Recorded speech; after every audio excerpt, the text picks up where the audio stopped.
디모데후서 3장 16절부터 17절. 교환이 없는 분들은 다음 주에 이렇게 드리도록 하겠습니다.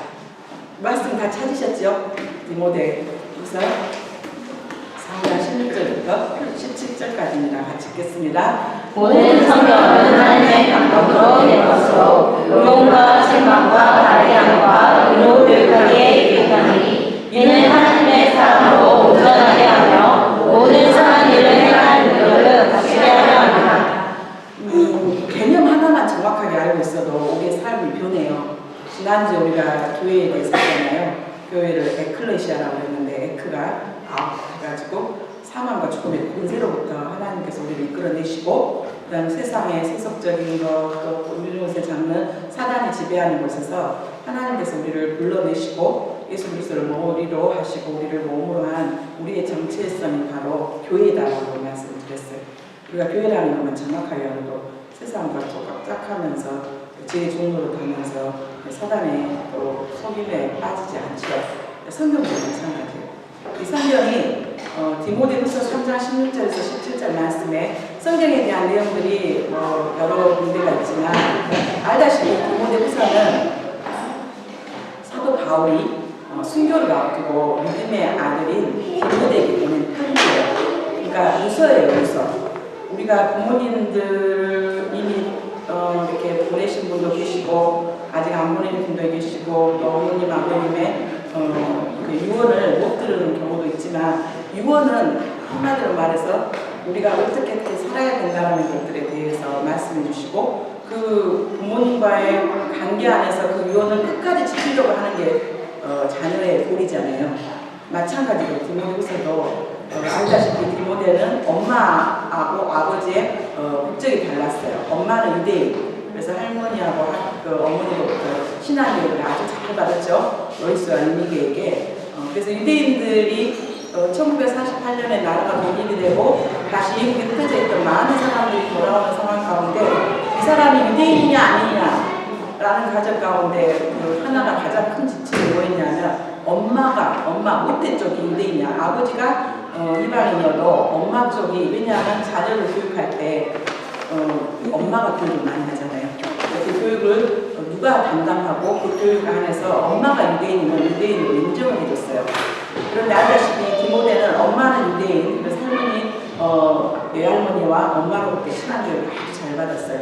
그 신앙교육은 구약에 있는 거의 모세 5경, 창세기, 출애굽기, 레위기, 민수기 중에서 하나님의 말씀을 순종하고 또 어떻게 살아가야 될 것들에 대해서 아주 정확하게 잘 배웠죠. 아버지는 헬라 사람이었어요. 그러니까 한쪽은 우리로, 때로는 우리 안에서도 불신 결혼하는 경우가 있지요. 그런데도 양쪽 부모 중에서 제대로 한 부모님이 정말 바른 신앙생활과 그 본을 보여주면서 또 가르칠 때 소망은 있어요. 근데 이 모든 성경 하나님의 감동으로 된 것으로, 즉 성령의 감동으로, 성령의 감동을 했다 보니까 하나님께서 우리에게 영적인 감동을 주시면은 그 하나님께서 허락하신 그 사람들에 의해서 성경을 쓰게 됐는데, 그 대신 아무 생각 없이 이렇게 써 그러면 쓴 게 아니라 하나님께서 쓰시는 저자들로 하여금 그 저자들이 가지고 있는 인격이라든가 성격이라든가 기질이라든가 이 모든 것들을 다 사용하셔서 쓰셨어요.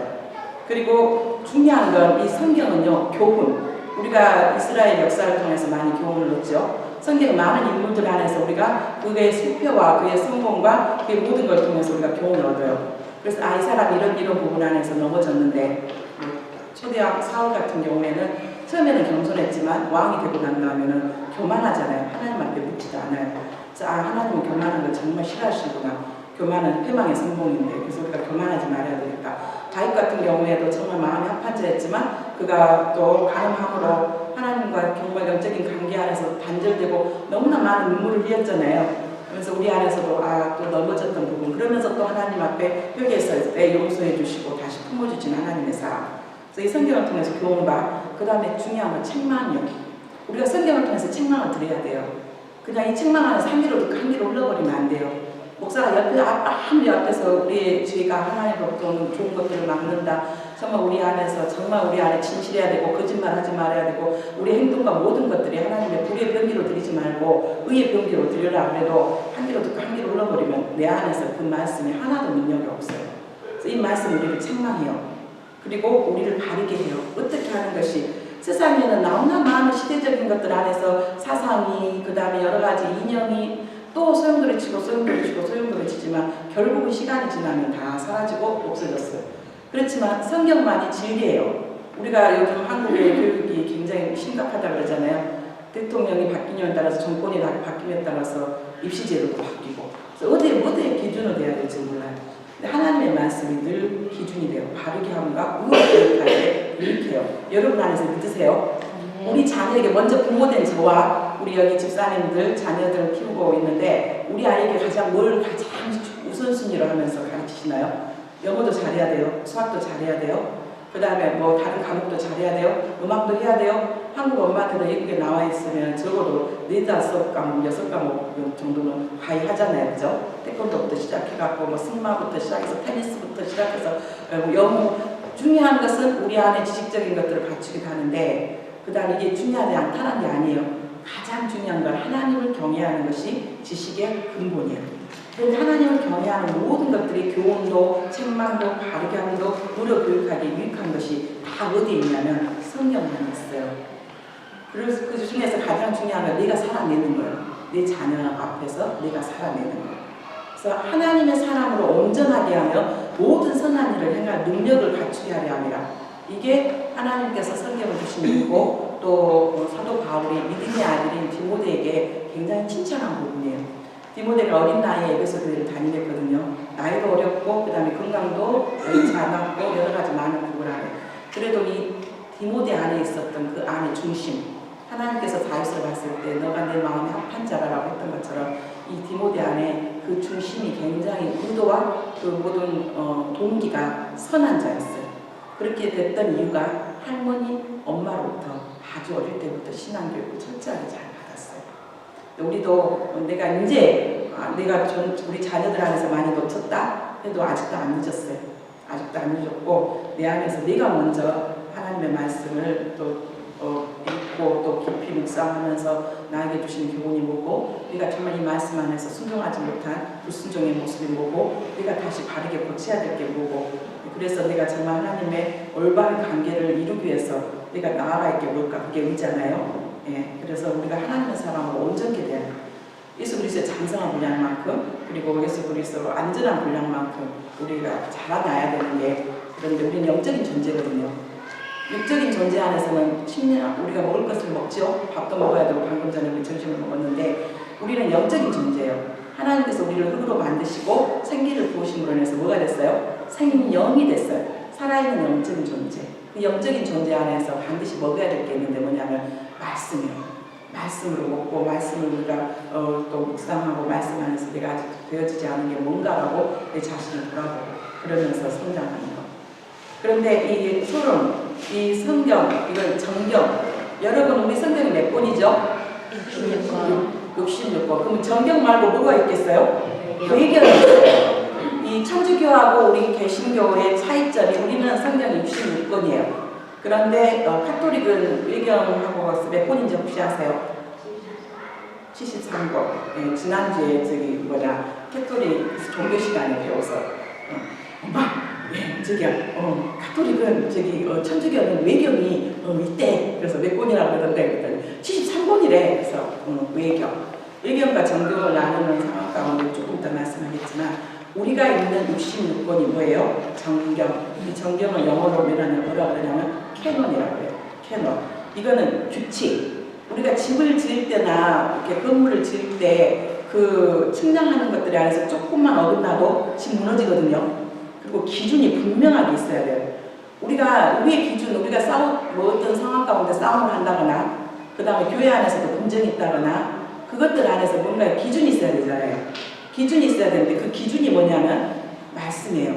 정경. 이 정경이라는 뜻은 규칙, 측량하는 선, 기준 혹은 규범을 뜻하는 말이에요. 그러니까 내가 지금 불순종하고 있는가? 내가 죄를 짓고 있는가? 죄에서 벗어났나? 아니면 하나님 앞에 의로운가? 의가 예수 그리스도로 의해서 이루어지지만 우리 안에 불순종의 모습들이 있잖아요. 근데 그 불순종의 모습이 다른 사람이 지적해서 당신 지금 불순종하고 있으니까가 아니라 성경 말씀을 통해서 내 자신을 들여다보면서 내가 하나님의 말씀 안에 그 규범 안에 벗어났구나 라고, 그것을 깨달은 자가 복된 자예요. 그래서 시편 1편 말씀 드렸잖아요. 복 있는 사람은 악인의 꾀를 쫓지 아니하고 주여 하나님의 말씀을 뭐 한다고요? 묵상하는 자예요. 그 말씀을 통해서 나를 점검하고 내가 남한테 적으려고 하지도 말고 제가 늘 여기 하는 말씀 흉내내지 말라고. 흉내내면 탈로가 나요. 본인은 아니라고 흉내를 열심히 내는데 아니에요. 하나님의 말씀 안에서 내 자신이 정말 이 말씀 안에 정말 이 규범이 되고 기준이 되고 정말 규칙이 되는 이 말씀 안에 내가 조금 벗어났나? 아니면 그 말씀 안으로 내가 계속 가야 되는가? 이 정경은요. 이 캐논이란 말은 헬라어, 히브리어 그리고 영어에서도 같은 의미를 지닌 동일한 단어예요. 그래서 성경에서 명칭을 가지고 있는 모든 책은 경전으로 인정해요. 그러니까 창세기, 출애굽기, 레위기, 민수기 우리가 성경에 이름들이 다 있잖아요. 에스라, 느헤미야, 뭐 시편, 뭐 잠언, 전도서, 뭐 하박국 이렇게 이름이 있어요. 이 이름이 있는 것들이 경전으로 인정되고 있고 그리고 성령의 감동을 받아 하나님의 말씀으로 기록된 표준 또는 규범이에요. 약 1500년 동안 이 성경이 쓰여졌고요. 그 다음에 약 40명 정도의 이 성경의 저자들이 있어요. 온 저자는 누구? 성령님. 그런데 하나님께서 때로는 왕을 쓰시기도 하고 때로는 선지자를 쓰시기도 하고 심지어 농부를 쓰시기도 하고 때로는 구약 신약 같은 경우는 누가 같은 경우는 의사이기도 해요. 그래서 하나님께서 여러 가지 다양한 직업과 다양한 경험과 다양한 것들을 이루는 사람들을 하나님께서 성경의 저자로 이렇게 세우셨어요. 근데 이 구약 성경이 몇 권 있지요? 39권. 구약 성경이 몇 권? 39권. 이 구약은 한마디로 해서 우리가 구약과 신약 그러면은 그 구약은 바로 옛 약속이라고 말하잖아요. 신약은 새로운 약속이고 약속은 무슨 약속인데 무슨 약속이요? 바로 죄와 사망 가운데 죽었던 저희들을 예수 그리스도 안에서 다시 회복시키고 구원하시겠다는 약속이죠. 근데 이 구약의 성경들은 거의 대부분 예언자적인 말씀이에요. 그러니까 아직 이루어지지 않았지만 앞으로 이루어질 말씀이고 그 다음에 이스라엘이라는 선민을 통해서 그리고 성경 우리가 늘 그 고민해야 될 부분 안에 이스라엘 역사만 있는 성경이 아니에요. 이사야도 그렇고 예레미야도 그렇고 많은 그 소선지서도 그렇고 거기에 이스라엘만 기록되어 있는 게 아니라 주변에 있는 많은 나라들을 다 포함해서 그거에 대한 예언적인 말씀이에요. 이 구약은 베드로후서 1장 21절에 예언은 언제든지 사람의 뜻으로 낸 것이 아니요 오직 성령의 감동하심을 받은 사람들이 하나님께 받아 말한 것입니다. 예언이란 말이 뭔 말이에요? 아직 되어지진 않았어. 그런데 앞으로 장차 되어질 것들에 대해서 말씀한단 말이에요. 그러니까 예언이 내가 쓰고 싶은 대로 써버리면 그건 뭐예요? 사기예요. 사기꾼이죠. 앞으로 되어질 일들 안에서 하나님께서 말씀하지 않았는데 그래서 많은 이단들의 교수들이 다 예언을 말하고 그러는데 그 이단의 그 총수나 이단의 앞잡이들이 거짓말인 것이 뭐냐면 자기들이 말했던 예언들이 그때 그 시에 안 이루어지잖아요. 그래서 우리는 그 이단의 우두머리들을 뭐라고 말해요? 이만희도 그렇고 뭐 14만 4천이 되면은 뭐 예수님이 강림한다고 그랬는데 14만 4천이 넘어버렸어요. 그래서 또 어떻게 이야기를 하냐면 이제는 그 증거 장막을 지어야 되는데 거기에 이제 돈이 나오게 되고 그래서 그리고 또 14만 4천이 성경에는 분명히 모든 열방 가운데 흑인종, 황인종 그다음에 또 뭐죠? 백인종까지 다 합해서 그러는데 이 이만희는 뭐라고 말해요? 14만 4천이 한국 사람만이 아니라 모든 열방 가운데서 흩어져 있고 그리고 또 14만 4천이라는 그 숫자의 영적인 의미가 택하심을 받는 남자 이스라엘 백성들 이야기를 하냐 아니면 상징적인 이야기냐라고 할 때 그거 안에서 신학적인 이야기들을 일단 내려놓고라도 이 이만희가 가르치는 교리는 뭐였냐면 14만 4천이 한국 사람에 한정된다고 했어요.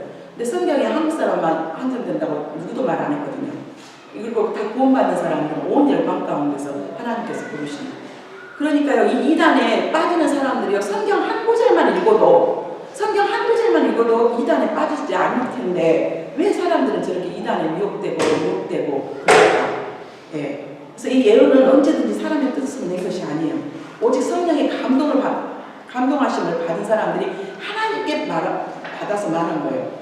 우리가 한국 기독교회 안에서 참 많은 부분들이 기도하신 많은 분들이 성경 말씀이 아닌 신비주의에 빠져가지고 하나님께서 이렇게 말씀하셨다 그래가지고 예수 전쟁인처럼 가가지고 말하면 앞으로 내 되어질 일이 어떻게 돼요? 말씀 보고 기도하고 기다리면 되는데 성질이 급해가지고 무당 같은 걸 가기는 뭐하고 또 예언의 은사 받은 사람들한테 가가지고 물어봐요. 그런데 나중에 이제 관리가 잘했다가 10가지 했는데 한 2~3가지는 맞고 7가지는 안 맞아. 왜냐하면 애언은 정말 하나님의 감동으로 되어지거든요. 그런데 그 안에서 사단이 역사할 때도 있고 자기가 듣고 싶은 자기 욕심이 잉태해가지고 하나님 절대 그런 말 안 했는데 네 집 팔아가지고 하나님 앞에 바쳐야 된단다. 그것도 우리 기도원에. 그러면 너 복 받는단다. 하나님 속성과 너무 안 맞잖아요. 그런 모든 것들 안에서.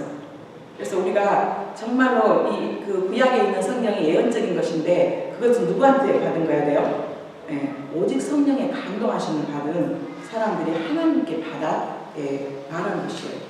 구약의 성경이 우리가 진리라고 말한 건 오늘도 이야기했지만 하나님께서 선지자를 통해서 말씀했던 부분이 반드시 그때 그 시간에 다 이루어졌어요. 이루어지지 않는 게 하나도 없어요. 지금 딱 하나 남아있거든요. 뭐가 남아있냐면 예수 그리스도의 분이 구약에서부터 시작해서 신약까지 다 이루어졌어요. 다 이루어졌고. 그런데 이 선지자, 다른 말로 말하면 예언자라는 단어는 다른 사람을 대변하여 말하는 사람이에요. 그래서 하나님의 감동을 받아 장래의 일을 미리 예언하는 거예요. 그런데 이것이 예언이 참이냐 가짜냐라고 할 때는 시간이 지나고 나서 그게 이루어졌으면 우리가 성경이 그러잖아요. 이 선지자가 하나님이 세웠냐 안 세웠냐라고 할 때 구약에는 성경이 완성되지 않았으니까 이 선지자가 했던 말이 그때 이루어지면 효험이 있다고 했고 이루어지지 않았으면 그 사람은 하나님께서 보내신 선지자가 아니라고 말했어요. 우리 안에 이 구약 정경이 만들어진 것은 에스라, 어떻게 구약의 선지자들이 이렇게 만들어졌지? 할 때 이 에스라는 포로기 이후에 하나님께서 세우신 학자거든요. 그 에스라 이후에 그 에스라와 그 많은 사람들에 의해서 이 성경이 이렇게 체계적으로 이루어졌는데 이 에스라는 바빌론 이후에 하나님께서 허락하신 학자예요. 이 에스라 7장 11절에 보면 여호와의 계명의 말씀과 이스라엘에게 주신 율례 학자요 학자 겸 제사장인 에스라에게 아닥사스다 왕이 내린 저서의 초본을 아래와 같으니라. 그래서 이 에스라는 여호와의 율법을 연구하고 준행하며 이 율례와 규례를 이스라엘에게 가르치기로 결심했던 사람이에요. 에스라는 학자예요. 지금으로 말하면 신학자. 그리고 또 제사장. 하나님과 이스라엘 백성들 안에서 하나님 앞에 제사를 대신해서 드리는 제사장이었어요. 그런데 이 포로기 이후에 성경들이 점점 완성되기 시작했거든요. 그리고 이 세 번째 역사는 구약 정경의 정당성을 입증해 주는데 유대인의 유명한 역사가 있는데요. 그 역사가 이름이 조세푸스 또는 요세푸스라고 이야기해요. 조금 그 관심 있는 사람들은 이분에 대해서 많은 이야기를 들었을 거예요. 자, 처음 들어보는데요. 그런데 이 요세푸스가 유대인의 역사학자예요. 유대인 역사학자 요세푸스가 AD 90년에 그러니까 오래된 사람이죠. AD 90년에 쓴 그의 작품 어게인스트 아피온이라는 그 자기 책 내용 안에서 구약 정경의 정본이 올바름을 입증하고 있었는데 놀라운 것은 이 요세푸스가 성경의 정경으로 말하는 것은 22권이에요. 그러면 우리 성경 지금 구약이 몇 권이라고요? 39권. 안 맞네요? 이 요세푸스는 22권이라고 했는데 왜 구약의 성경은 39권이에요? 자세히 들여다보면 어떤 상황이 벌어지냐면 일단 하나 우리가 물어볼 것 구약 성경이 시대적으로 써졌어요? 아니면 문학 장르로 인해서 이렇게 구분이 됐어요? 문학 장르로. 그렇게 시대적으로 우리가 그래서 성경을 읽을 때 어려운 이유가 뭐냐면 이게 좀 우리나라처럼 뭐 고조선이 있었고 그 다음에 이제 고조선 다음에 뭐가 있었죠? 고구려, 그 다음에 그 다음에 삼국시대, 그 다음에 고려, 그 다음에 조선시대 이렇게 되잖아요. 이게 순서대로 이렇게 돼 있으면 그 역사 공부할 때 좀 편할 텐데 이놈의 성경이 보면은 앞에 모세오경부터 시작해갖고 막 이 앞에가 모세오경이 있고 그 다음에 역사서 있고 그 다음에 시가서 있고 그 다음에 또 뭐가 있어요? 대선지서가 있고 소선지서가 있어. 또 이 소선지서 같은 경우에는 북이스라엘이 망했을 때 활동했던 막 선지자도 있고 나중에 또 있던 사람도 있고 어디다 끼워 넣어야 될지 그래서 성경이 어려운 이유가 더 그런 부분 때문에 그러거든요. 그런데 또 이유가 있어요. 그렇게 기록한 성경의 이유가. 그런데 요세푸스는 22권이라 그랬는데 우리의 성경은 지금 현재 39권이에요. 틀린 게 아니라 어떤 상황으로 벌어졌냐면 창세기, 출애굽기, 레위기, 민수기, 신명기 이걸 무슨 성경이라 그래요? 모세오경 이건 5권이에요. 우리는 그냥 창세기, 출애굽기, 레위기, 민수기, 신명기 그러잖아요. 근데 폴란드 성경은 참 친절하게 모세가 쓴 첫 번째 책 창세기, 모세가 쓴 두 번째 책 출애굽기, 모세가 쓴 세 번째 책 그래서 민수기, 모세가 쓴 이렇게 출애굽기 레위기가 세 번째 책이죠. 네 번째가 민수기, 그 다음에 다섯 번째가 신명기. 그래서 폴란드 성경은 자세하게 설명을 해줘요. 이게 모세가 썼고 이게 모세가 쓴 첫 번째 책이고 이게 두 번째 책이고 세 번째 책이다. 그리고 이제 그 다음에 뭐가 나오냐면 여호수아부터 나와요. 여호수아부터가 역사서인데 이 여호수아 그 다음에 사사기, 룻기 지금 제가 성경 순서대로 써놨거든요. 사사기하고 룻기가 한 권의 책이었어요. 요세프 씨 당시에 사사기, 룻기. 근데 여호수아는 알다시피 모세 이후에 하나님께서 이 모세의 수종자였던 비서였던 여호수아를 하나님께서 이제 후계자로 삼으시죠. 모세가 가나안 땅에 들어갔어요, 안 들어갔어요? 못 들어갔어요. 누가 들어갔어요? 여호수아를 중심으로 해서 다시 가나안 땅에 들어갔고 실제적인 전쟁을 통해서 하나님께서 주시겠다는 땅에 제비뽑기 해가지고 그 땅을 차지해요. 그래서 여호수아. 그 다음에 뭐예요? 사사기.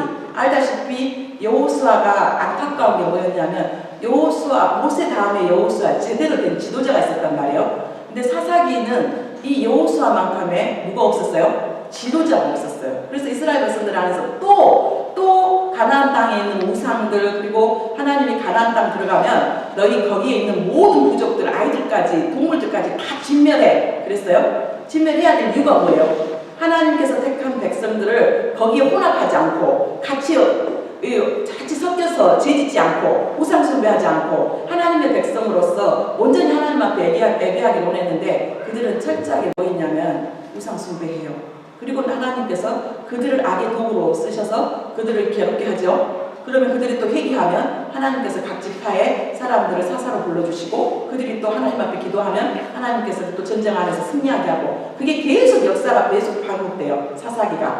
사사기 안에서 가장 큰 제목이 뭐예요? 하나님이 없어서 자기의 소견에 좋은 대로입니다. 그런데 이렇게 제약이 가능하고 우상 숭배가 심했던 그 사사시대 때 하나님을 경외하는 이방 여인이 있었으니 그 이방 여인이 예수님의 족보가 올라가는 누구? 룻이 있었어요. 그래서 이 사사기하고 룻기는 원래는 한 권의 책이었는데 이게 나눠져요. 그리고 나서 이스라엘 백성들이 뭘 요구해요? 우리도 왕 필요하다. 왕 줘. 다른 나라 보니까 다른 부족들 보니까 왕이 있어갖고 왕을 다스리고 그러는데 그때 당시에 누가 마지막 사사였냐면 사무엘이요. 이 사무엘은 하나님 앞에 세 가지 역할을 감당했어요. 왕으로서, 사사로서, 그 다음 이스라엘 백성들을 또 재판하는 그런 모습으로서, 그리고 또 하나님 앞에 선지자로서, 또 제사장으로서 그 역할들을 감당했단 말이에요. 이 이스라엘 백성들이 왕을 원하니까 이 사무엘이 굉장히 마음 아팠잖아요.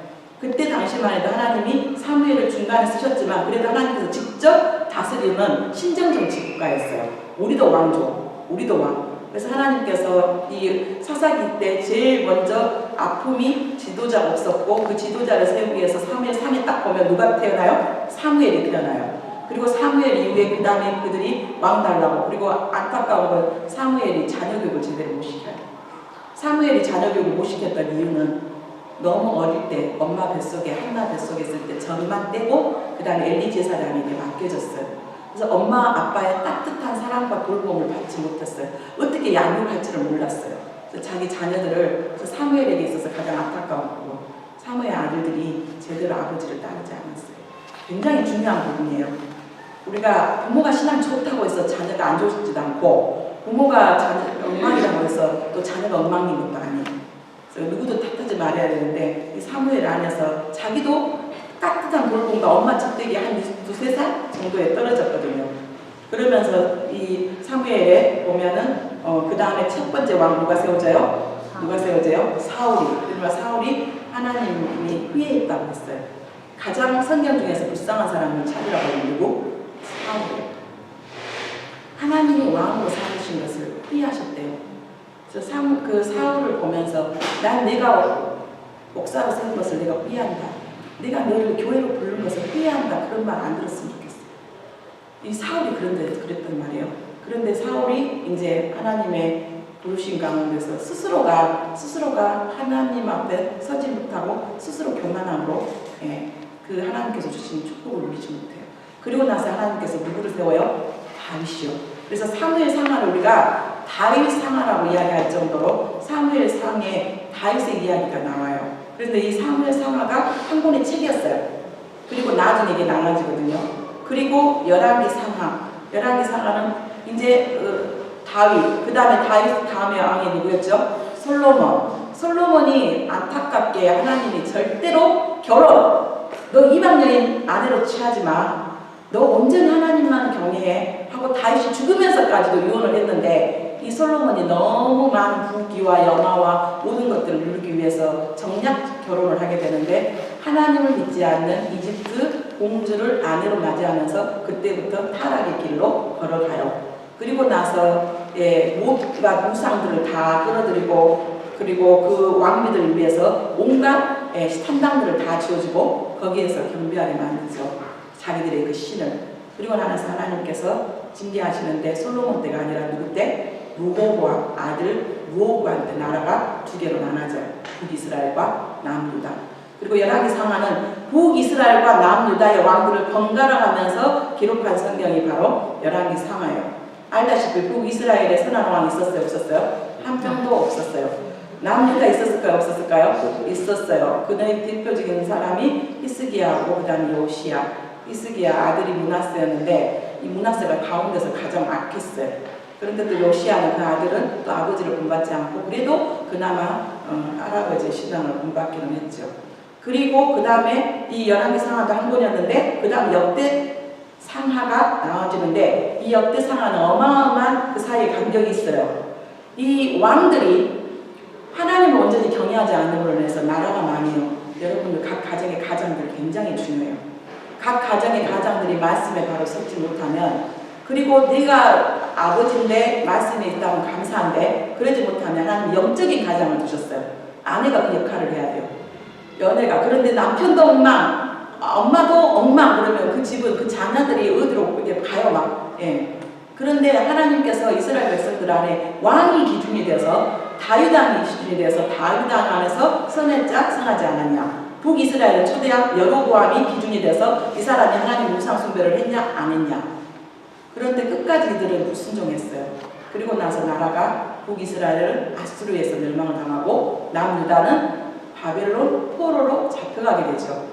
많이 포로지요. 가면은 조건도 없어요. 다니엘 같은 사람도 있고 모르드게 같은 사람도 있고 에스더 같은 사람도 있었지만 다니엘의 새 친구 같은 사람도 있었지만 많은 대부분 사람들은 거기에서 하나님을 마음껏 예배하지도 못하고 포로였어요. 포로. 노예였단 말이에요. 그들이 그 생활이 정말로 얼마나 고통스럽겠어요. 그럼에도 불구하고 하나님 너에게 소망을 가져라. 그게 오늘 주신 에스겔의 말씀이거든요. 그리고 나서 다시 돌아와서 하나님 우리가 하나님의 택함 받는 선민으로서 앞으로 이렇게 제대로 살겠습니다. 우리의 정체성을 다시 한번 회복하면서 하나님의 정말 축복받는 민족으로 다시 살겠습니다라고 기록한 성경이 뭐냐면 역대상하예요.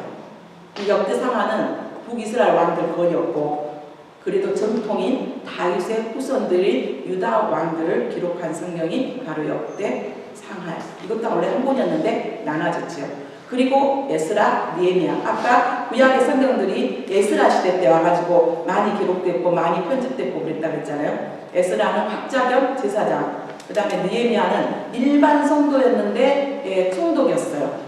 그러면서 하나님의 일들을 이루고 또 에스라하고 느헤미야하고 한 권. 에스라하고 느헤미야 성경을 읽다 보면 많은 부분들이 중복되는 부분이 있어요. 바벨론에서 바벨론 명하고 메데 페르시아 되면서 이들이 다시 귀환을 할 때 온 포로의 이름들이라든가 명단들이라든가 그런 것들이 에스라하고 느헤미야에 동시에 이렇게 기록이 되어 있어요. 원래 한 권의 책이었거든요. 나눠졌고 그 다음에 에스더, 그 유명한 에스더. 아무리 이스라엘 백성들 안에서 그 땅에서 포로의 생활을 했지만 그래도 내가 택한 내 자녀들을 하나님께서 지키시고 인도하신다고 그 안에서도 하나님께서 왕비로 이 에스더를 택하죠. 에스더가 어떤 자였어요? 고아였어요. 모르드게의 사촌이었지만 고아였어요. 늘 우리는 놀라운 게 하나님은 성경에 있는 인물들 하나님의 일들을 이루어가는데 아주 작고 연약하고 참 보잘것없는 사람들을 통해서 하나님이 일하세요. 에스더가 그래요. 내가 죽으면 죽으리라.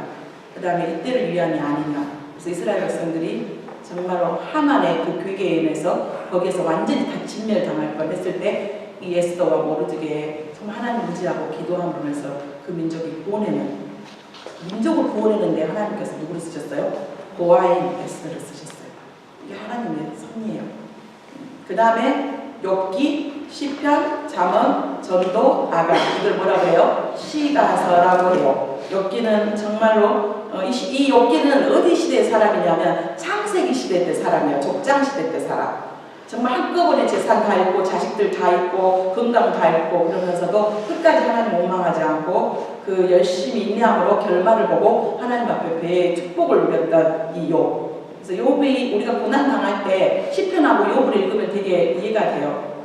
이 욥은 정말로 욥 같은 고난 우리에게 한꺼번에 안 주실 거예요. 분량이 그렇게 안 되거든요. 한꺼번에 자녀들 다 잃죠. 10명. 재산 다 잃죠. 그 다음에 사람들 와갖고 사람들 다 떠나가죠. 아내도 하나님 원망해갖고 죽어보라 그러죠. 친한 친구들 와가지고 계속 정죄하면서 그러죠.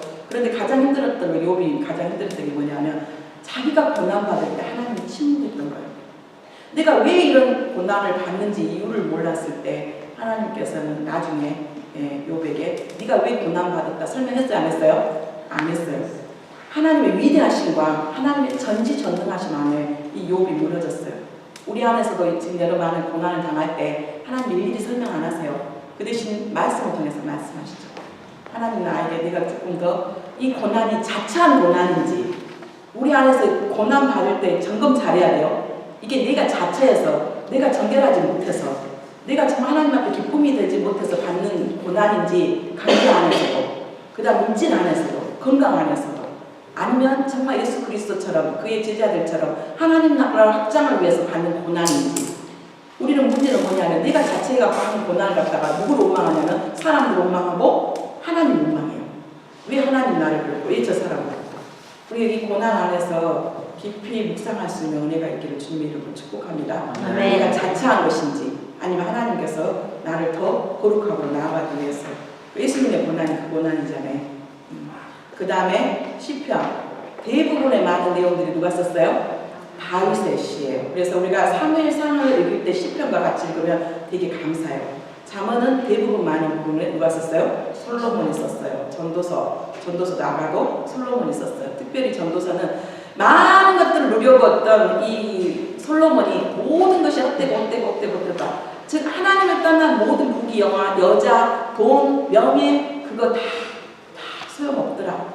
우리 가끔 그래요. 솔로몬처럼 다 누려보나 보고 소용없더라 그렇게 말했으면 좋겠다고. 그런데 이 사람 누려보고 다 헛되고 헛되다고 했어요. 그래도 말년에 다시 하나님 앞에 돌아와서 너무 감사했고요. 그 다음에 이사야부터는 뭐라 그러냐면 대선지서라고 해요. 대선지서는 유명하고 정말 하나님 앞에 인정받는 그래서 선지서가 아니라 성경의 분량이요. 분량 때문에 대선지서와 소선지서를 나눠요. 이사야서가 대선지서의 첫 번째 장이죠. 66권 있잖아요. 그 다음에 에레미야가 여기 한 권의 책이었어요. 이 이사야 때는 북이스라엘과 남유다가 주변에 있는 나라들이 멸망하지 않을 때 그런데 에레미야 때는 바로 멸망하기 전에 약 40년 동안 하나님 너 그렇게 하면 안 돼. 돌아와야 된단다. 그래도 끝까지 안 돌아와요. 한 사람이 없었다고 했어요. 예루살렘 성에 한 사람이 없었다고. 그리고 나서 정말로 하나님이 예언한 모든 것들이 성취되는 그 아픔 가운데 정말 에레미야가 정말 울면서 기록한 성경이 에레미야에가요. 슬픈 노래라는 뜻이에요. 이게 두 개 한 권이었어요. 그 다음에 에스겔 우리가 봤죠. 그 다음에 다니엘. 놀라운 것은 다니엘 다음 장이 바로 호세아거든요. 다니엘이 몇 장인지 아세요? 12장일 거예요. 호세아가 몇 장인지 아세요? 13장. 그러면 다니엘이 더 분량이 많은데 왜 다니엘이 더 적은데 다니엘이 대선지서에 들어가고 호세아가 소선지서에 들어가요? 절이 많아요. 절이 많고 한 절 내용이 되게 많아요. 그래서 다니엘까지 이 다니엘은 너무나 감사하게 이 바벨론이 망하고 나라가 망하잖아요. 계속 바벨론이 메데 페르시아에 그런데 이 다니엘은 한 나라가 망하고 다른 새로운 나라가 세워지는데 그곳에서 정권이 바뀜에도 불구하고 총리로서 그 일들을 감당한 다니엘. 이 다니엘 우리는 사자굴에 들어가고 그것만 생각하죠. 이 다니엘의 후반부에 보면 하나님께서 하나님의 나라를 세우기 위해서 아주 미래의 부분까지 아주 정확하게 예언하고 있는 것을 보게 돼요.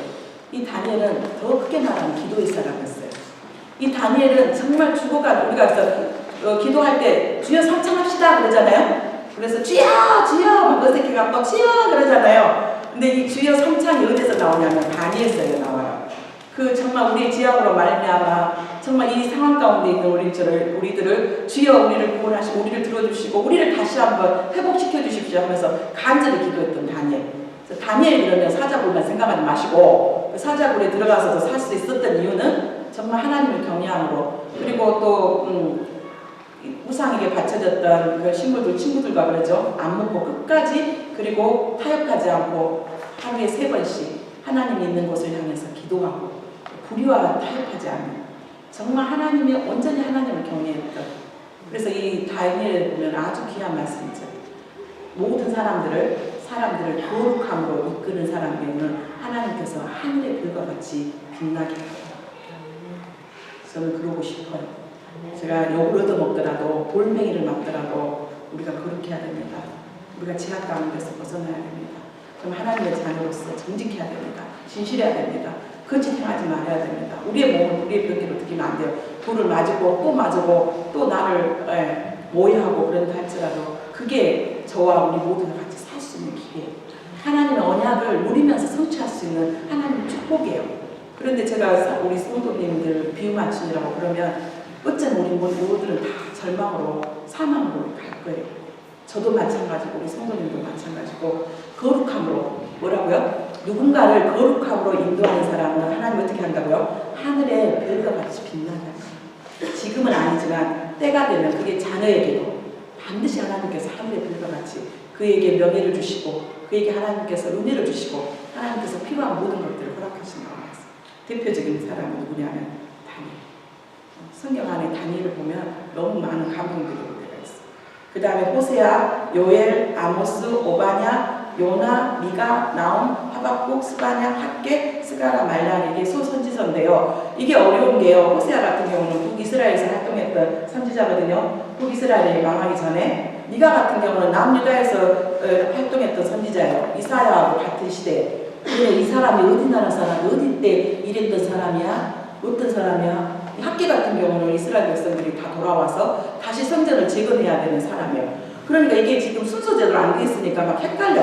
헷갈리고 또 우리가 잘 알고 있는 요나서 같은 경우는 이스라엘 백성이 아닌 니드의 백성들을 위해서 최초의 선교사잖아요. 구약에. 그리고 나움 같은 경우는 요나가 니느웨 백성들 안에서 회개하라고 했는데 이들이 그때는 회개했는데 100년이 지나고 나서 다시 옛날 모습으로 돌아갔어요.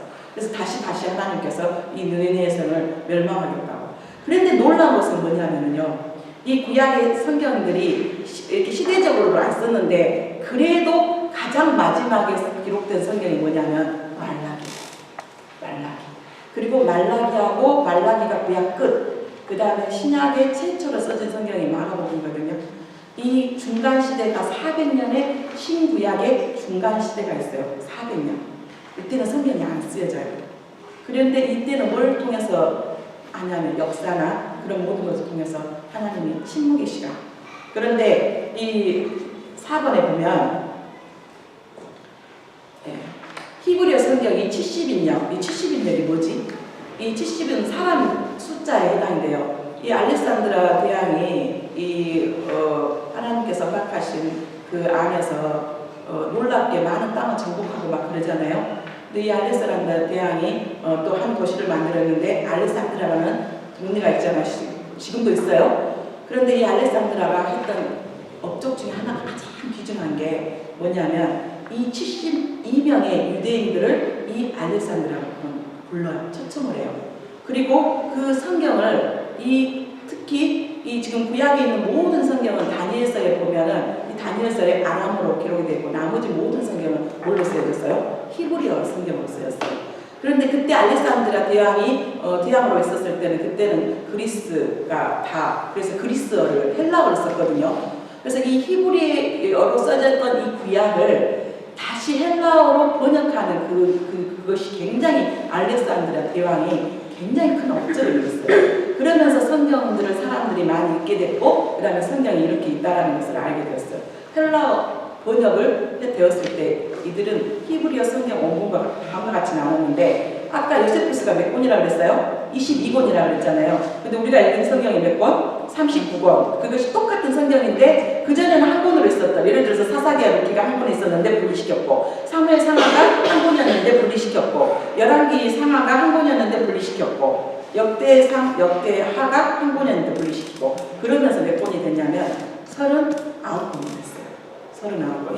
이 70인역은 조금 더 자세하게 설명을 해야 되는데 이것만 설명하는데도 조금 시간이 걸려요. 일단 알렉산드리아 대왕이 아주 큰 일을 했는데 그 일이 뭐냐면 구약의 히브리어로 된 성경을 뭘로 번역했다고요? 헬라어로 번역했어요. 몇 사람을 데려다가? 72명을 데려다가. 그러면서 성경이 되게 많이 나눠졌죠. 그래서 모세오경 이것을 5권, 율법서, 역사서 12권, 여호수아에서 에스더까지, 시가서 5권, 엽기에서 아가서까지, 예언서 17권, 이사야에서 말라기. 그래서 합계 몇 권? 39권. 오늘 밥 먹고 저녁밥 먹고 졸리죠? 예. 그리고 오늘 보니까 한 주 딱 남았는데 예, 조금만 좀 집중했으면 좋겠어요. 예. 그 다음에 BC 3세기에 알렉산드리아에서 만든 헬라어역이 그 당시 알려진 세계에서 사용되는 언어이기 때문에 그랬고요. 그래서 요세푸스, 즉 조세푸스라고 하는 명명한 22권의 책은 헬라어로 번역되어 오늘날 우리가 사용하는 의학성경 몇 권이 됐다고요? 39권이 됐어요. 신약은 몇 권이에요? 27권. 놀라운 것은 신약의 우리 저자들을 한번 생각해 보세요. 신약도 그렇고 구약도 그렇고 누구의 감동으로 써졌어요? 성령의 감동으로 이루어졌어요. 우리 반드시 기억하세요. 히브리서 1장 1절부터 2절 같이 읽어볼까요? 1절. 옛적에 선지자를 통하여 여러분과 우리 조상들에게 말씀한 옛적 이것들을 이야기하는 거예요. 구체적으로 구약시대 때 하나님이 선지자를 통해서 여러 부분과 여러 모양으로, 때로는 시를 통해서, 때로는 역사를 통해서, 때로는 하나님께서 일하셨던 많은 부분들을 여러 부분과 여러 모양으로 우리 조상들에게 말씀하신 하나님이, 그 다음에 2절, 이 모든 날 마지막에는 아들을 통하여 우리에게 말씀하셨으니 이 아들을 만유의 상속자로 세우시고 또 그로 말미암아 모든 세계를 지으셨느니라. 예, 구약은 말 그대로 너에게 그리스도를 보내줄 거야. 그 그리스도가 너희를 구원할 거야. 그런 거잖아요. 그리고 정말 하나님의 때에 그 마지막, 이 마지막은 예수님이 이 땅에 오셨던 2000년 전부터 마지막이 시작됐어요. 그리고 지금은 그 마지막 중에서도 끝부분, 말세의 지말이라고 그러잖아요. 이 마지막에는 아들을 통하여 정말 말씀이셨던 그분이 육신의 옷을 입고 오신 분이 바로 예수 그리스도예요. 그러니까 구약의 성경은 다 예수 그리스도에 관한 내용이에요. 그런데 신약에는 그분이 어떻게 했어요? 오셨어요. 그래서 우리에게 말씀하셨으니 이 아들을 만유의 상속자로, 보이는 것과 보이지 않는 것들은 모든 것들 안에서 상속자로 세우시고 그로 말미암아 모든 세계를 어떻게 했다고요? 지으셨다고. 이거에 대한 내용들이 구체적으로 기독론에 대한 내용들이 자세하게 설명된 데가 골로새서잖아요. 골로새서요. 기독론에 대한 부분은 어디고요? 골로새서. 교회로는 에베소서. 그런데 이 예수님을 통하여 하나님께서 자신을 인간의 모습으로 세상에 알리신 거예요. 우리가 하나님을 볼 수 없어요. 영적인 존재잖아요. 그런데 하나님의 모습, 하나님의 그 형상이라는 것은 눈, 코, 그게 아니라 하나님이 가지고 있는 이미지, 하나님이 가지고 있는 지정의 인격을 가지시고 이 땅에 오셔서 하나님의 모든 것들을 보여주신 분이 누구세요? 예수님이세요. 이 같은 사실과 복음의 진리에 대해 흠이 없이 가르치거나 기록할 수 있는 사람들을 예수님께서 신령한 방법을 선택하셨어요. 예수님이 제자들을 부르셨을 때 그 제자 중에 12명의 제자 가룟유다 대신하고, 그리고 12명의 제자 중에서 성경을 쓴 사람도 있었고 안 쓴 사람도 있었고, 그 다음에 나중에 예수님께서 사도 바울이 고백한 것처럼 난지 8일 만에 만삭되지 못한 나를 다메스 선상에서 예수님을 부활하신 주님으로 이 사도 바울을 만나주시죠. 성경의 제자들 안에서는 바로 하나님께서 예수 그리스도를 통해서 그 성경을 쓸 사람들을 하나님께서 다 예비해 주셨어요. 신약 성경에 나오는 책들은 사도나 혹은 사도의 동역자. 아까 외경이 몇 권이라고요? 7권. 근데 그 많은 부분들이 구약에 해당이 되거든요. 이 구약에 해당이 돼요. 그래서 막 에녹서가 있고. 우리가 그 천주교하고 우리 개신교하고 가장 큰 차이점이, 우리는 연옥이 있어요, 없어요? 그런데 외경에 그 내용이 있어요. 그런데 그 외경이 하나님의 감동으로 기록되지 않았기 때문에 그것을 정경으로 받아들이지 않았어요. 그런데 그건 치고 그러면 우리가 신약 성경에 마리아가 승천했나요? 마리아에게 아이가 있었어요? 없었어요? 예수님 승천하시고 그 다음에 그러니까 성경은 카톨릭은 뭐라고 말하냐면 가장 차이점이 뭐냐면 우리는 하나님의 말씀, 성경만이 하나님의 기준이고 규범이고 우리의 모든 것들의 베이스예요.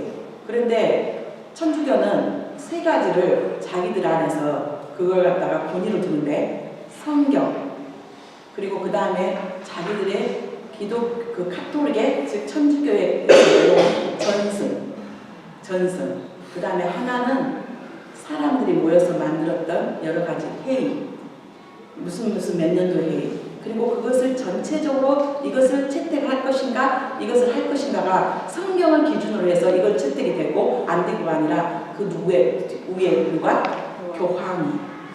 교황이 이것을 정하고 안 정하고 그런데 더 안타까운 것은 성경보다 자기들의 전승 자기들이 세웠던 여러 가지 회의가 성경보다 더 위에 있어요. 근데 성경의 권위를 그렇게 많이 중요시 생각 안 해요. 그래서 종교개혁이 일어난 거잖아요. 그래서 종교개혁의 이슈지가 하나가 뭐예요? 오직 성경이에요. 오직 성경. 루터가 그 많은 종교 지도자들과 종교 개혁자들이 외쳤던 게 오직 성경, 오직 예수 그리스도, 오직 믿음, 오직 은혜잖아요. 예, 오직 성경. 그래서 천주교와 우리하고 가장 다른 게 뭐냐면 성경의 권위를 그대로 받아들이지 않는다. 우리는 성경이 말하면 성경이 말한 대로 믿고 성경이 말하는 것이 옳다고 하면 우리는 그것을 무조건 순종함을 받아들이죠. 그런데 그렇지 않단 말이에요. 성경보다 더 누가 위에 있어요? 교황이. 우리가 지난주 교회론을 했어요. 교회의 주인이 머리가 누구예요? 예수 그리스도. 천주교는 교황이 바로 천국의 열쇠를 교황이 가지고 있고 교황이 땅에서 풀면 하늘에서도 풀고 땅에서 묶으면 하늘에서도 묶어요. 그게 아니라 정말 주는 그리스도시여 살아계신 하나님의 아들이라고 고백하는 신앙의 고백 위에 우리의 교회 안에 하나님께서는 천국의 열쇠를 허락하셨어요. 누구 개인에게 준 게 아니라. 이게 굉장히 우리 안에서 반드시 듣고 반드시 믿어야 될 내용이에요. 그래서 이번 신약성경에 나오는 책들은 사도나 혹은 사도의 동역자, 서기들. 우리가 베드로의 비서가 누군지 아세요? 마가예요. 그 다음에 사도 바울의 동역자가 누구냐면 누가예요. 그리고 예를 들어서 로마서 같은 경우는 사도 바울이 눈이 어두워서 누가 써요? 드디오가 써요. 이렇게. 그래서 하나님께서 사도 바울에게 이렇게 감동을 주면 이것을 옆에 있는 서기가 이렇게 말을 하게 되면 그 서기가 쓰는 거거든요. 그래서 하나님께서 요한복음 14장 25절부터 26절 내가 아직 너희와 함께 있어서 이 말을 너희에게 하였노라. 구해사오다 내 이름으로 보내신 성령 그가 너희에게 모든 것을 가르치고 내가 너희에게 말한 모든 것을 생각나게 하라. 예수님이 사역을 하면서 많은 이야기들을 했지만 그때는 성경이 없었던 시간이에요. 그런데 나중에 보혜사 성령이 오순절 마가 다락방에 임하고 특히 제자들은 예수님께서 부활하셔서 제자들에게 가시죠. 그래서 뭐예요? 성령을 받으라 하면서 쉼을 확 내쉬셨어요. 이게 그래서 예수님의 제자들은 먼저 성령을 받고 그게 본격적으로 성령이 모든 사람들에게 본격적으로 임했던 게 오순절 마가 다락방이거든요. 그때까지만 해도 예수님의 가르침이나 그런 것들을 이 제자들은 무엇을 써야 될지도 몰랐어요. 그리고 나서 성령이 임하고 난 다음에 구체적으로 신약의 성경들이 쓰여지거든요. 이 요한복음 16장 12절부터 15절 내가 아직도 너희에게 이를 것이 많으나 지금은 너희가 감당하지 못하리라. 그러나 진리의 성령이 오시면 그가 너희를 모든 진리 가운데로 인도하시니 그가 스스로 말하지 않고 오직 들은 것을 말하며 장래 일을 너희에게 알려주시리라. 여러분 이게 그 예수님의 제자들과 그 다음에 성경을 쓰는 사람들한테만 해당되는 말이 아니에요. 우리가 성경을 읽을 때 먼저 기도하셔야 돼요. 하나님 제가 성령께서 나를 가르쳐 주셔서 이 말씀을 정말 하나님의 뜻 안에서 잘 이해하고 잘 듣고 잘 믿고 잘 순종할 수 있도록 성령 하나님께서 저를 도와주세요 하고 기도해야 되고요. 이거는 성경을 읽을 때만이 아니에요. 여러분 공부할 때 제가 물어봐서 우주일학교 현재 자녀입니다. 공부할 때 기도하고 하시는 거예요. 그 다음에 일할 때 앞에 나가서 하나님 앞에 제일 먼저 출근했을 때 하나님 오늘 되어지는 모든 일들을 하나님의 축복에 부탁합니다. 하나님께서 이 모든 것들을 주관해 주시고 근데 내가 어떻게 해야 될지 모를 때 성령님께서 나에게 가르쳐 주십시오. 그래서 아침에 큐티를 안고 어떻게 하루를 살아요. 내 마음대로 내 뜻대로. 이게 우리가 정말로 하나님 안에서 할 수 있는 은혜예요. 아침 늦잠 다 자고 할 것 다 하고 우리 앞에 막 정신없이 가가지고 어떻게 큐티를 하고 어떻게 그래. 그런데 놀랍게도요. 이게 이스라엘 예수님께서 요한복음에 제자들에게 한 말씀이 아니라 진리의 성령이 오시면 그가 너희를 모든 진리 가운데로 인도하신다. 특별히 공부를 잘하는, 특별하게 예수를 안 믿어도 공부에 잘하는 달란트가 있는 사람들이 있어요. 특별히 음악적인 달란트가 어마어마한 사람들이 있어요. 특별히 돈을 아주 잘 버는 재테크에 능한 사람도 있어요. 그런데 아까도 이야기했지만 한계가 있어요. 한계가 있거든요. 그 안에 뭐가 보여져야 돼요? 생기가 보여져야 돼요. 그 안에 뭐가 보여진다고요? 생기요. 성령의 능력이요. 성령의 능력이 어떻게 오는데요? 날마다 하나님 말씀 묵상하고 기도하면서 그러면서 연습을 할 때도 그렇고 공부할 때도 그렇고 내가 깨닫지 못한 것들을 깨닫게 되는 은혜가 있어요. 우리 자녀도 공부 조금 어렵고 다른 것들 어렵다 그러면 기도해야 될 내용이 뭐냐면 좋은 선생님 붙여준 것도 굉장히 필요한데 더 중요한 건 성령님께서 스승 되어주셔서 우리 아이에게 가르칠 수 있는 능력과 깨달을 수 있는 원리와 우리 교회 다니려면요. 교회 다녀야 돼. 예배 다 드려야 되지. 언제 공부해요? 다른 사람들은 서너 시간 공부하고 5시간 공부할 때 우리 예배 드려야 되고 못 드려야 돼갖고 1시간, 2시간밖에 공부 못할 때도 있어요. 그럼 그들하고 경쟁하면서 어떻게 되려고요? 성령님이요. 성령님의 능력. 성령께서 그래서 짧은 시간에 해도 뭐가 중요하고 뭐가 필요하고 뭐가 정말 공부하면서 우리가 그러잖아. 책상에 열심히 앉아있는데도 시험 봐도 엉망인 사람 있고 별로 안 앉아있는데도 불구하고 뭐가 중요한지 착착착 알아가지고 그것을 하는 사람이 있어요. 어떤 사람은 열심히 하는데도 그냥 거기서 거기 내 의로 막 했다가 그러는데 정말로 내 말이 진리가 아니라 하나님의 말씀이 진리예요. 그렇게 해보세요. 정말 자녀들을 위해서. 그래서 처음에 출발은 아주 미미하고 출발은 정말 더디고 그런 것 같지만 어느 정도 이것이 쌓여서 10년이 되고 20년이 되고 그러면 하나님께서 감당할 수 없는 사람들로 인도하실 거예요. 우리 자녀에게 좋은 선생님 붙여주는 거, 우리에게 있어서 좋은 학교 사는 거 필요하지만 그것보다 더 중요한 건 내가 얼마만큼 성령님을 의지하고 날마다 말씀을 묵상하면서 직장생활 하시는 분도 마찬가지고 요리하시는 분도 마찬가지고 내가 어떻게 하면 음식을 더 맛있게 만들고 어떻게 하면 더 사람들한테 찾는 음식을 만들까. 창조자가 다. 창조자가 누구세요? 하나님이시잖아요. 하나님께서. 우리가 이게 예수님이 제자들에게만 하신 말씀이 아니에요. 이것을 믿고 따르신 분들은 그렇게 따르셔서 이 말씀을 내 것으로 성취하셔서 반드시 하나님이 일하셨던 것을 증거할 수 있는 우리 임마누엘 지체들 되게 주님 이름으로 축복합니다. 네. 아니면 내 뜻대로 그냥 사시고 신약성경 마태, 마가, 루가, 요한 이게 네 권의 복음서죠. 이 중에서 유대인이 아닌 사람 누구요? 누가요? 누가는 유대인 아니에요. 지금으로 말하면 흑기서 사람이에요. 그리고 마태는 예수님의 제자였죠. 예, 직업은 뭐였어요? 세리. 그다음 마태의 다른 이름은 레위. 예수님이 직접 세우셨어요. 마가는 누구의 제자였다고요? 베드로의 제자였어요. 베드로. 그 다음에 누가는 누구의 제자였다고요? 사도 바울의 제자고 동역자였어요. 요한은 직접 예수님을 가장 가까이 있으면서 가장 많은 것을 보고 왔던 요한.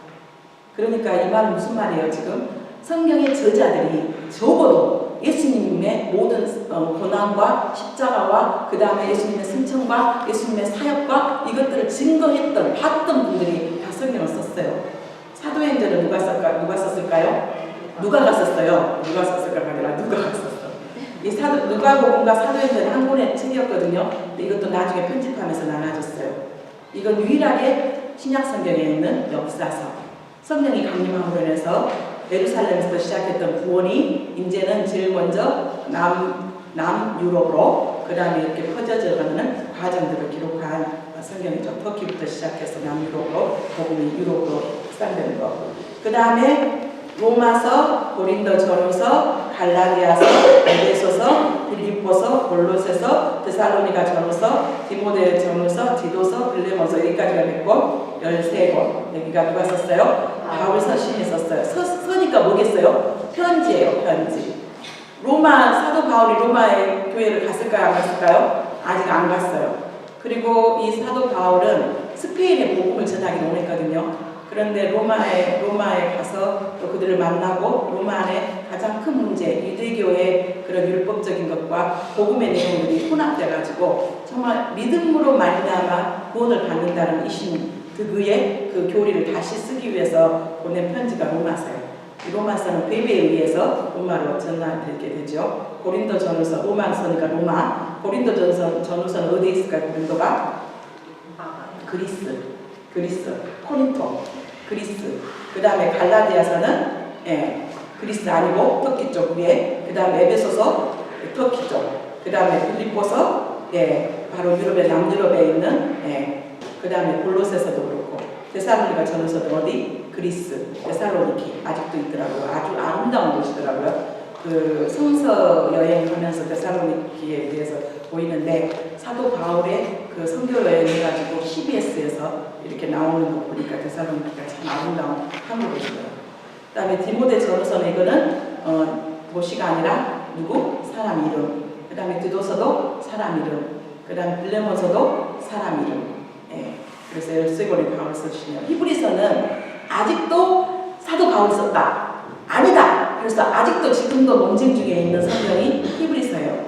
그래서 히브리서는 아직 그리고 야고보서. 이 야고보서는 누가 썼을까요? 예수님의 형제. 그러니까 마리아가 그냥 결혼 않고 처녀로 있다가 안 올라갔어요. 승천 안에서 우리 8월 15일. 바로 예수님의 형제. 그러니까 요셉과 마리아 사이에 난 야고보가 이 성경을 썼어요. 그리고 베드로 전후서 예수님의 수제자, 요한 1~3서 바로 예수님의 가장 사랑받았던 가장 나이 어렸던 제자 요한입니다. 유다서는 이것도 예수님의 요셉과 마리아의 아들 유다가 썼어요. 이 유다는 알다시피 야고보가 성경에 많이 나오죠. 근데 유다도 예수님이 십자가에서 죽으시고 부활하시기 전에는 믿지 않았어요. 그런데 다시 예수님이 부활하시고 그리고 승천하시고 그리고 성령의 강림함으로 인해서 초대교회 때 아주 영향력을 끼쳤던 그러한 사도로 부름을 받았죠. 그 다음에 요한계시록.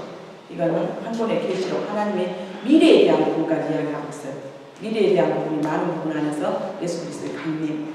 예수 그리스도의 강림이 있기 전에 적그리스도가 오게 될 것이고 배도하는 일이 있을 것이고 그 다음에 또 앞에 부분 안에서 예수님이 말씀하셨던 부분에 이스라엘에 그리고 온 땅 끝까지 복음이 전파돼야 돼요. 가장 중요한 게 두 가지. 적그리스도. 예수 그리스도 자기가 예수 그리스도라고 말한 것 중에서 미혹되지 말고 욕되지 말고 하나 참 우리에게 또 명심하고 또 명심해야 될 거. 배도하는 일. 우리가 지금은 예수 믿는 것 때문에 크게 핍박받지 않아요. 그죠?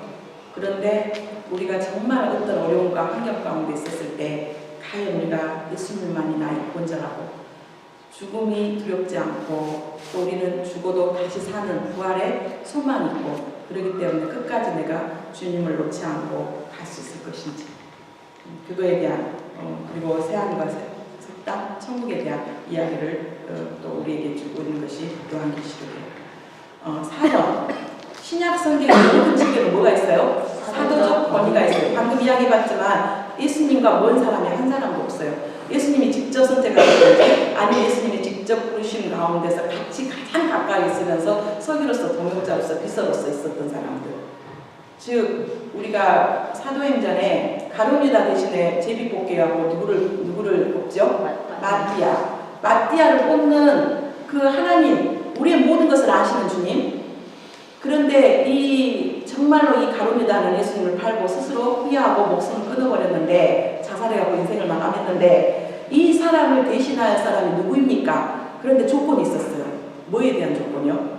예수 그리스도의 고난과 예수 그리스도의 부활과 예수 그리스도의 승천과 이것을 다 목격한 사람.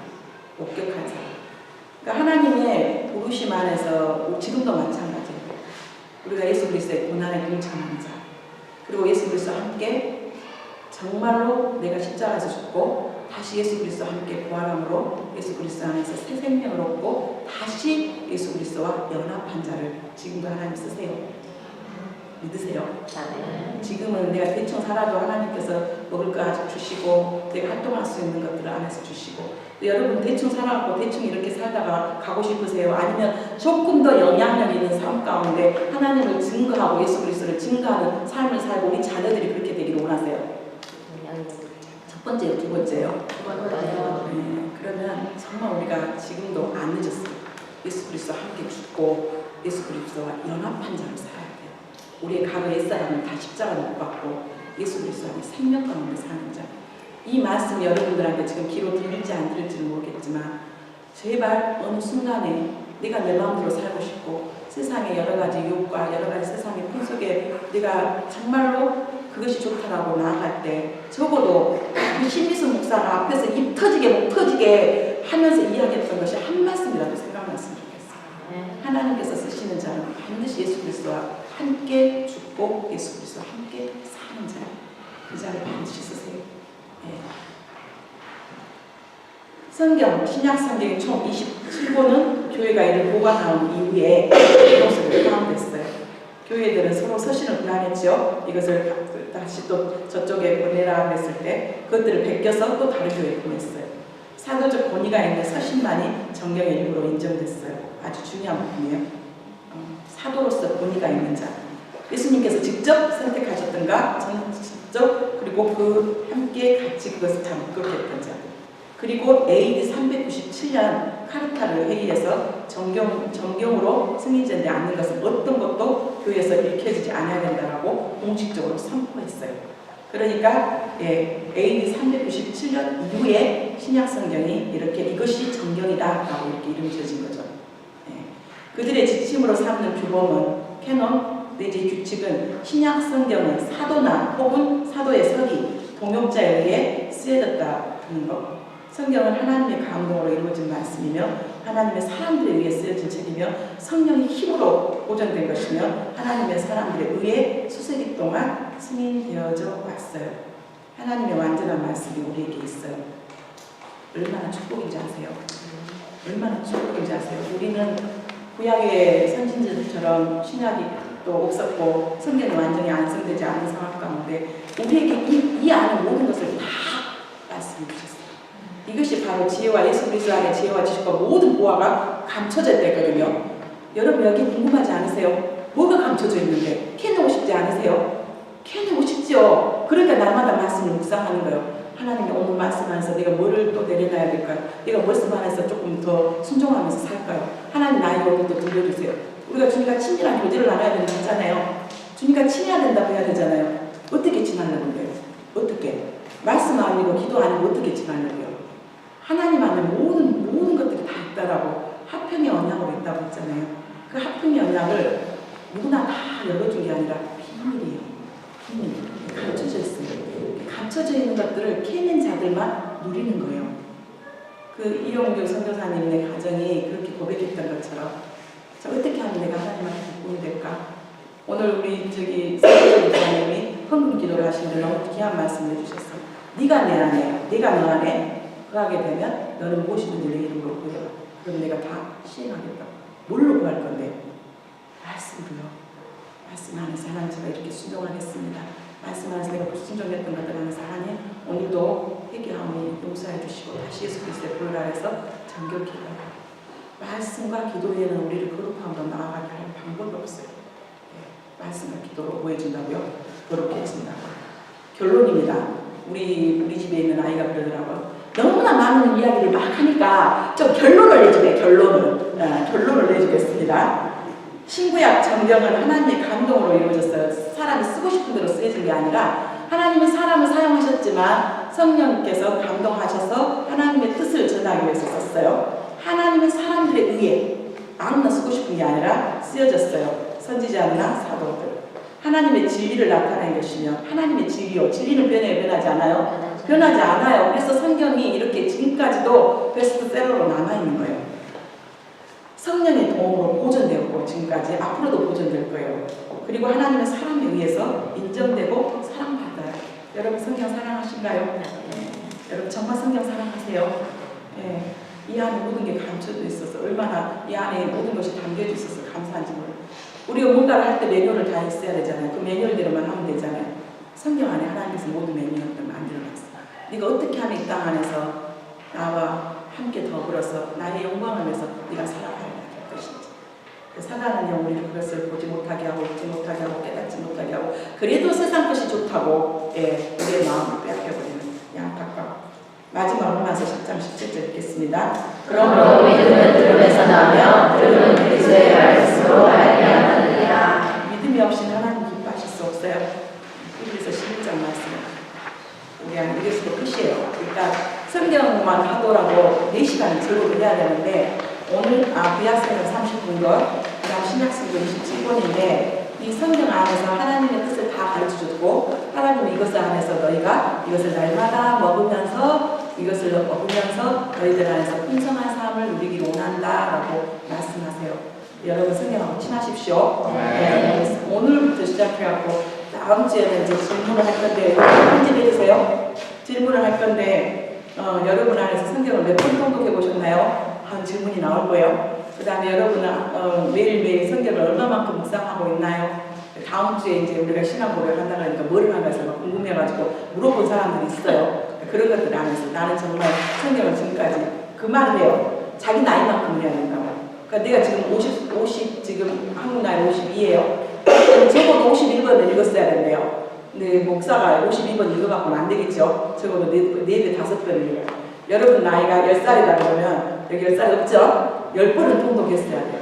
그런데 놀랍게도요. 성경을 읽으면 읽을수록 하나님의 사랑이 막 부어져요. 그거 느끼지 않으세요? 막 성경 읽으면 읽을수록 하나님 이랬구나. 내가 왜 그렇게 몰라서 이랬었지라고 막 불안이 찾아오고 걱정이 찾아오고 염려가 찾아오는데 또 말씀을 읽으면 또 내 마음에 평강을 주고 또 내 마음에 위로를 주고 담대함을 주고 그런 거 경험 안 하세요? 안 읽어보니까 모르세요.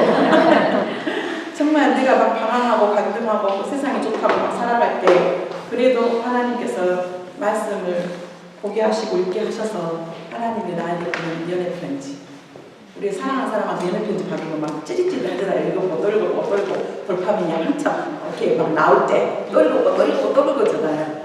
성경을 보면 하나님이 나한테 이렇게 말씀하셨구나. 이런 부분 안에서 이렇게 또 책망하셨구나. 이런 부분 안에서 나는 또 이렇게 의로 교육하기 위해서 이렇게 하시는구나 하면서 그래서 성경을 안 읽으면 답답해서 못 살아요. 그것까지 와야 돼요. 성경을 안 읽으면 뭔가가 편안하지도 않고 기쁨도 없고 그러니까 다른 걸로 가는 거예요. 쇼핑을 하러 가든지 친구하고 차를 마시든지 아니면 이 남자 저 남자 또 나를 조금 뭐 해줄 사람이 없나 하고 이렇게 따지든지 아니면 돈이 좀 왜 없나 더 시작하고 놀랍게 성경을 읽으면 상황은 다 달라진 게 없는데 하나님께서 주시는 굉장히 큰 위로와 기쁨이 있어요. 그 책망도 하나님 나를 살리기 위해서 이렇게 책망하시지. 하나님 나에게 더 좋은 것을 주시기 위해서 나를 교훈하시지. 하고 우리가 아버지의 마음을 점점 알게 돼요.